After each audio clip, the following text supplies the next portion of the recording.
गणराय आगमन होण्यापूर्वी जर खड्डे जर मुजले नाहीत तर ह्या प्रशासकाला त्या खड्ड्यात घातल्याशिवाय आम्ही राहणार नाही असे आम्ही एकमतानं निर्णय घेतलेला आहे।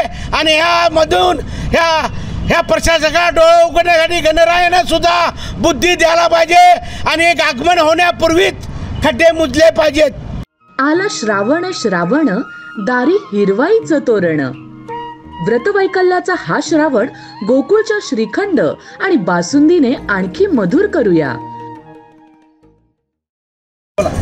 आज या 10 एकर 36 गुंठे आमचा समाज हनुमान तालमीच्या वतीनं कोल्हापूर नगरीचे महापौर कांचन कवाळे आणि समाजातले सर्व ज्येष्ठ शेखर कवाळे, अनिल कवाळे, बबन कवाळे, परत बापू घाडगे आणि अशा पद्धतीनं समाजातले सर्व मान्यवर मंडळाचे कार्यकर्ते हा पूर्ण ह्या शाहू मिलच्या चौकामध्ये ऐतिहासिक हा शाहू महाराजांचा चौक हा स्मारक होणार आहे। इथं त्या चौकामध्ये आम्ही धरणं आंदोलन धरल्यात। के न्यूजचं पहिलं मी आभार मानतो आणि खऱ्या अर्थानं ह्या कोल्हापूरमध्ये 105 कोटी खड्डेमुक्त करण्यासाठी शहरातले आलेले आहेत। आता थोड्याच आठवड्याभरात ह्या गणेशरायाचं आगमन होणार आहे कोल्हापुरात आणि आमचे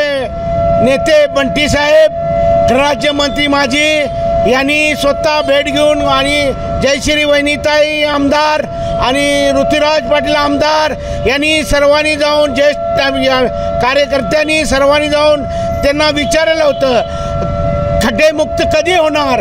तर ह्या गणेशोत्सवच्या आत 20 तारखेच्या गेलेला होतं म्हणून सांगितलं गेलं, तर अद्याप कसली खड्डेमुक्त करण्याची काही योजना नाही झालेली आहे। खड्डे तिकडे चाळण पडलेले आहे। मोटरसायकल चालवताना सुद्धा जीव मुठीत घेऊन चालल्यासारखा प्रकार वाटतोय आणि म्हणून कोल्हापूरच्या ह्या नगरीतल्या प्रशासकाला डोळे कधी उघडायचे अशा पद्धतीनं या काँग्रेसच्या माध्यमातून आदरणीय बंटी साहेब यांच्या मार्गदर्शनाखाली हे आंदोलन ह्या कोल्हापूर शहरामध्ये एकदम उज्ज्वल असं पेटणार आहे। आगमन गणराय आगमन होण्यापूर्वी जर खड्डे जर मुजले नाहीत तर ह्या प्रशासकाला त्या खड्ड्यात घातल्याशिवाय आम्ही राहणार नाही असे आम्ही एकमतानं निर्णय घेतलेला आहे।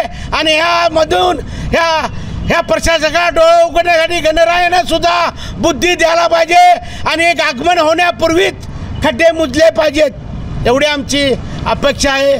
आणि आपल्या के न्यूजला सुद्धा या माध्यमातून मी आभार मानतो त्यांचं। खऱ्या अर्थानं के न्यूज या माध्यमातून या प्रशासकाचं डोळे उघडावेत अशी मी त्यांना विनंती। अशाच नवनवीन अपडेट पाहण्यासाठी आमच्या कोल्हापुरी कारभार म्हणजेच के न्यूज चॅनेलला सबस्क्राईब करा।